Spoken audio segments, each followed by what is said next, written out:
और अब बात यूपी की। यूपी के मंत्री ओपी राजभर ने समाजवादी पार्टी में टूट का बड़ा दावा कर दिया है। राजभर ने दावा किया कि जब कोई बिकने को तैयार होता है तभी उसे खरीदा जाता है और अब महाराष्ट्र के बाद उत्तर प्रदेश की बारी है। उन्होंने रामगोपाल यादव पर अमित शाह को चिट्ठी लिखने का भी दावा किया। माइनिंग केस और गोमती रिवर फ्रंट परियोजना का भी जिक्र किया और जिक्र करते हुए समाजवादी पार्टी से जुड़े कई सवाल भी उठाए हैं। उन्होंने यह भी दावा किया खनन घोटाले में समाजवादी पार्टी के परिवार के लोग फंसे हैं।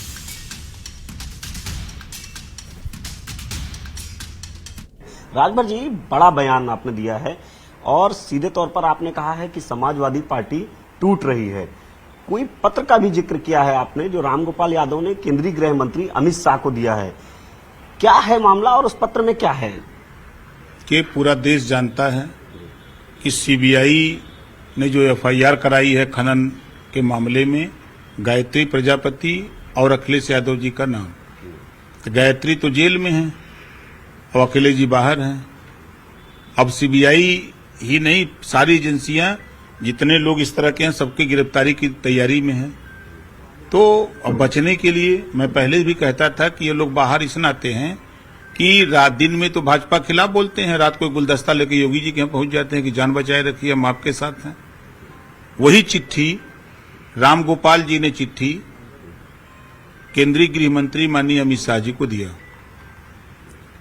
बंगाल में आपने देखा 20 सांसद टीएमसी के गए, महाराष्ट्र में आप सुन रहे हैं। कुछ ही दिनों के बाद आप यहां सुनेंगे।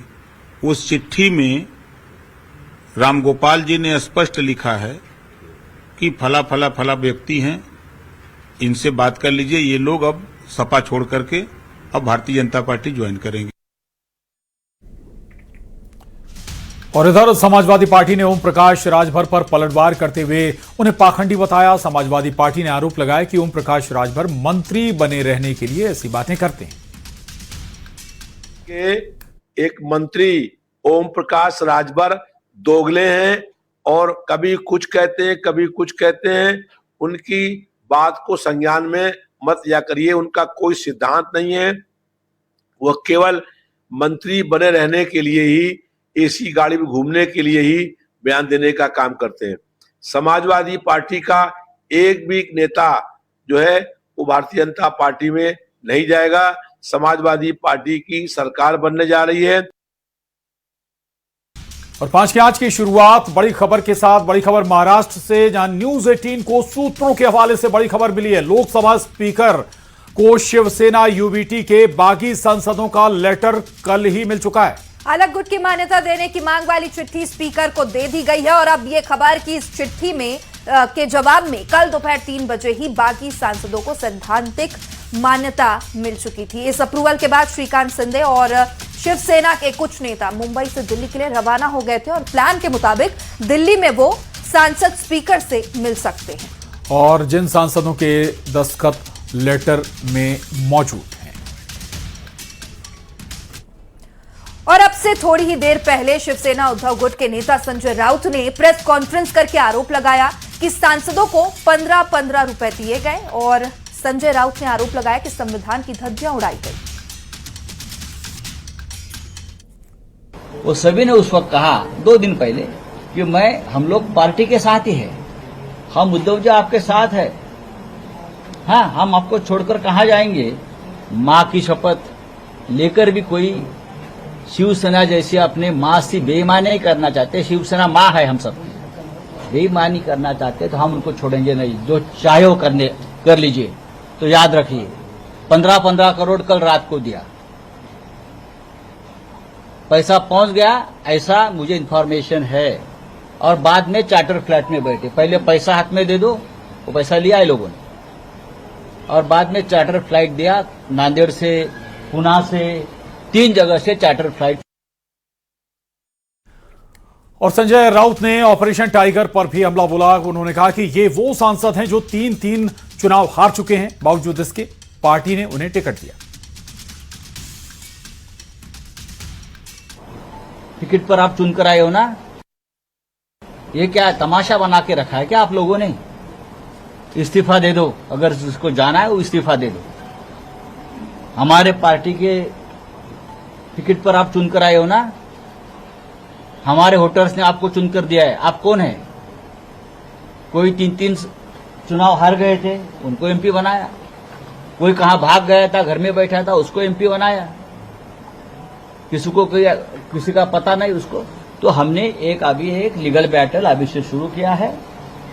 हमारा व्यूप जारी है। अरविंद सावंत जी ने और अनिल देसाई जी ने व्यूप जारी किया है। कल हमारी पार्लियामेंट्री बोर्ड मीटिंग है दल की 11 बजे।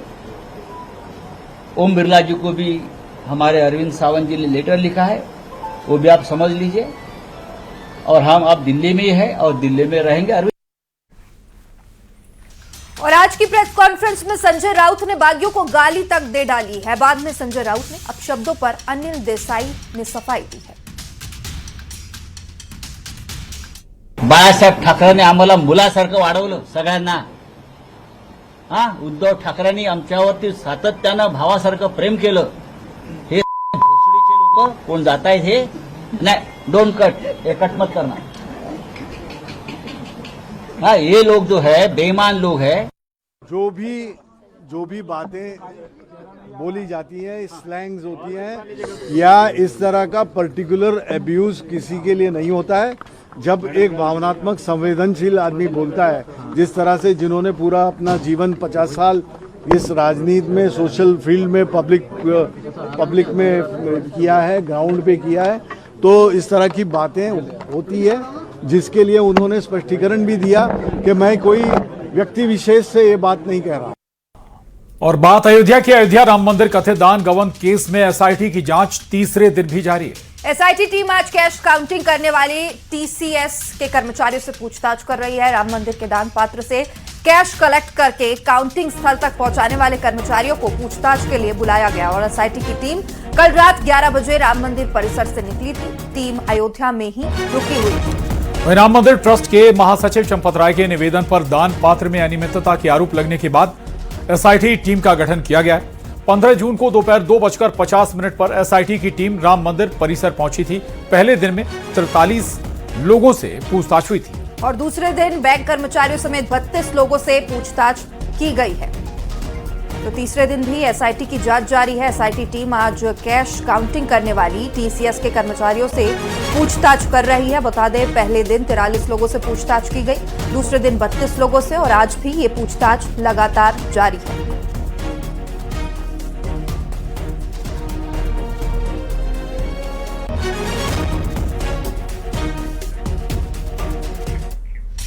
और राम मंदिर में कथित दान चोरी के मुद्दे को लेकर राम मंदिर निर्माण समिति के अध्यक्ष नृपेंद्र मिश्रा ने न्यूज 18 से एक्सक्लूसिव बातचीत की है। उन्होंने मंदिर प्रबंधन में एक पारदर्शी व्यवस्था बनाने की बात कही। राम मंदिर का प्रबंधन ऐसा होना चाहिए कि श्रद्धालुओं के विश्वास को चोट ना पहुंचे। उन्होंने मंदिर प्रबंधन ट्रस्ट को और पारदर्शी बनाने का सुझाव भी दिया है।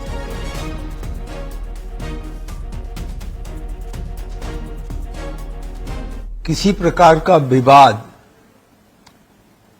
मंदिर के प्रबंधन से जुड़ जाता है तो सभी लोग जो मंदिर में कार्य करने के लिए, सेवा करने के लिए जुड़े हुए हैं, उन्हें दुख होगा। यह विषय चूंकि एसआईटी देख रही है और एसआईटी को पूरा अधिकार है कि वह अपने प्रिलिमिनरी इंक्वायरी को ही कन्वर्ट कर दे एफआईआर में, तो वो अपना जो भी करेंगे, मेरा कोई सुझाव इस समय नहीं है, मैं प्रभावित नहीं करना चाहता। राम मंदिर आज सनातन धर्म का एक इंटरनेशनल सिंबल है, तो यहां का प्रबंधन अन्य सभी मंदिरों से उच्चतम होना चाहिए। आप विश्वास माने, आज एक छोटे जनपद के बराबर इस 71 एकड़ में गतिविधियां हैं। और मुख्यमंत्री डॉक्टर मोहन यादव जैन जिले के महिदपुर और डेलेनपुर में 188 करोड़ रुपए की लागत से निर्मित सामाकोटा बैराज का लोकार्पण सहित 19 करोड़ से निर्मित अन्य कार्यों का उन्होंने लोकार्पण किया। सीएम ने जिस छोटी काली सिंध नदी पर बने बैराज का लोकार्पण किया, उससे क्षेत्र के 18 गांवों के करीब 11,000 से अधिक किसान परिवारों को सिंचाई सुविधा का लाभ मिलेगा। महिदपुर में लोकार्पण कार्यक्रम में सीएम ने कांग्रेस पर जमकर प्रहार किया है। कहा कि वो पप्पू और चप्पू को चलाने वाले चप्पू सब लाइन में है और सीएम ने मीनाक्षी नटराजन के नामांकन वाले मामले में नाम लिए बगैर कहा कि नौसिखिए को पार्टी की कमान आपने हाथ में दी, अब वो गाड़ी आगे चलाने के बजाय पीछे ठोके तो हम भी क्या जाने, वो अपने कर्मों की जाने।